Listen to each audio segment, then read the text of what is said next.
The Nintendo Switch 2. Oh man, what a new lovely acquisition. It's I mean, wow, the things it can do. Just look, do your research on it if you have not checked out the Nintendo Switch 2. It is like wow, incredible. People are going nuts, going crazy over it, trying to be the first ones to get it. Don't want to be left out. FOMO, fear of missing out.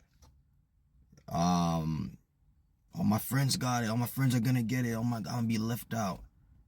And it's like if you don't get it, if you're not one of the first people to get it, you feel like you're losing.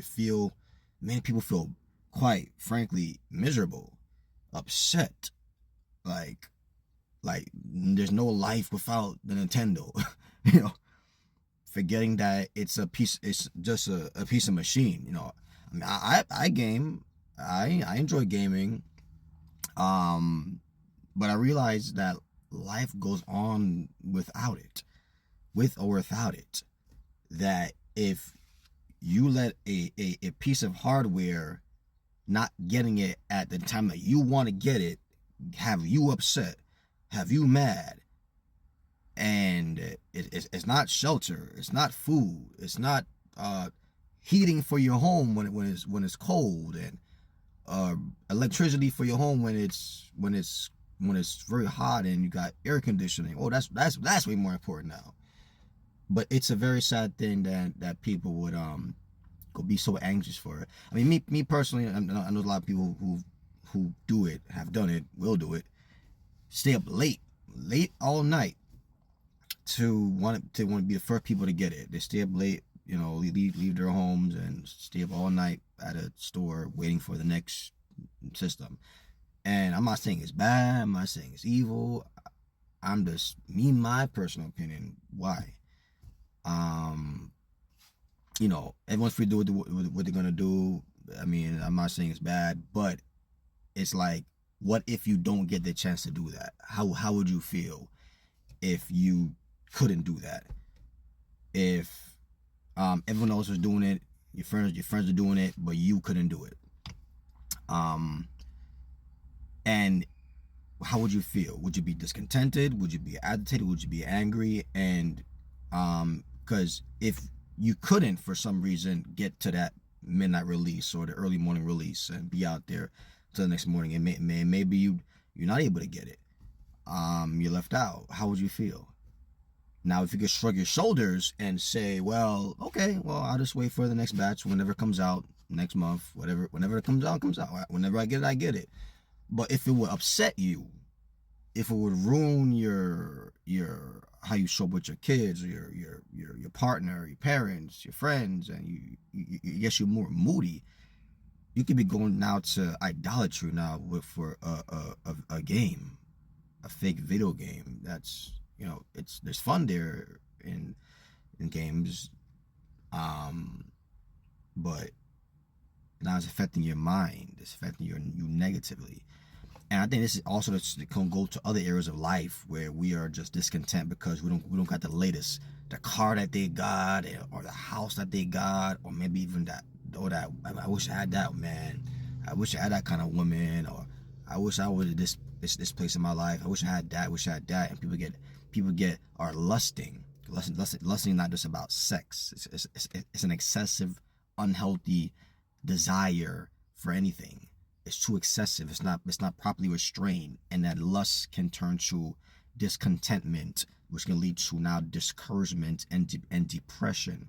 When the acquisition of your quote unquote blessing or our material possession is now delayed, it now affects you emotionally, mentally, and whether it's the new Nintendo or new iPhone or that new curvy hybrid car that just came out, we should be content.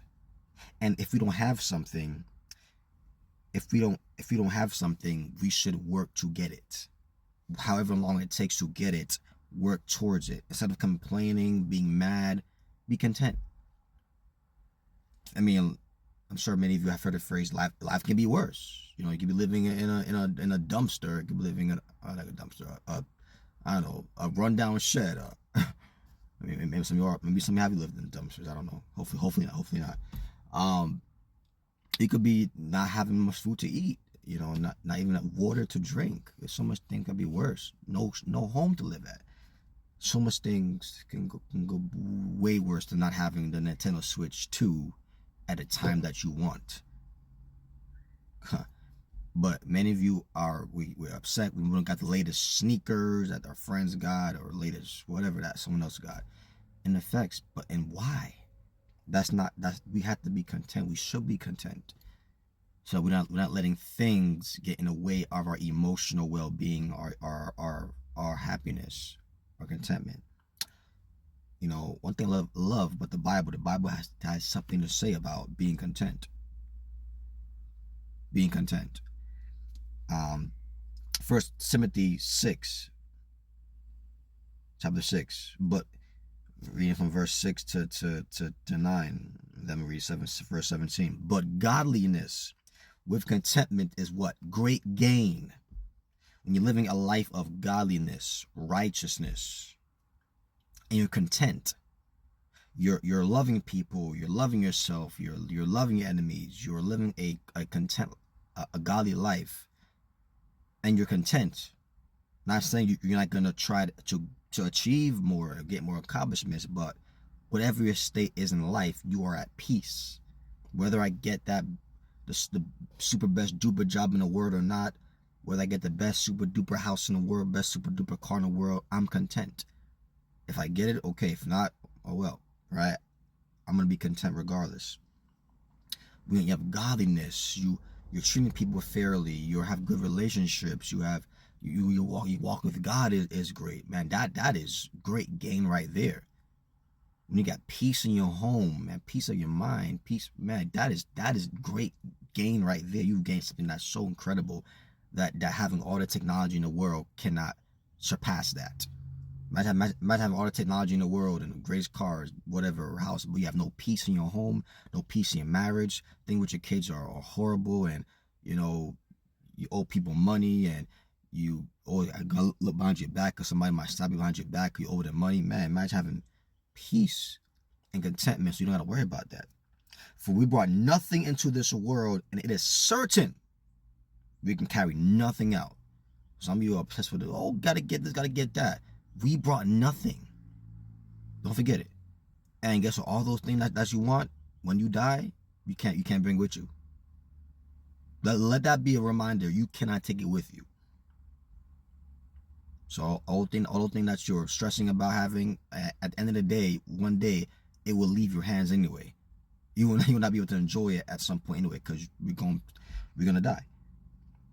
Having food and raiment, raiment, let us be content. But they that will be rich fall into temptation and a snare, into many foolish and hurtful lusts, which draw men in destruction and perdition.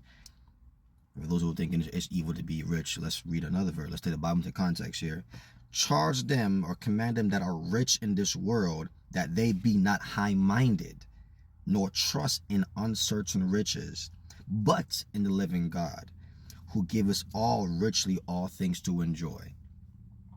So just don't let riches have you. Don't be high-minded. Don't trust in your stocks, your bank account, your prestigious job. Just trust in God, who gives us richly. What does give us this so rich? Oxygen, your home, nature, trees, flowers, relationships, friendships, his presence.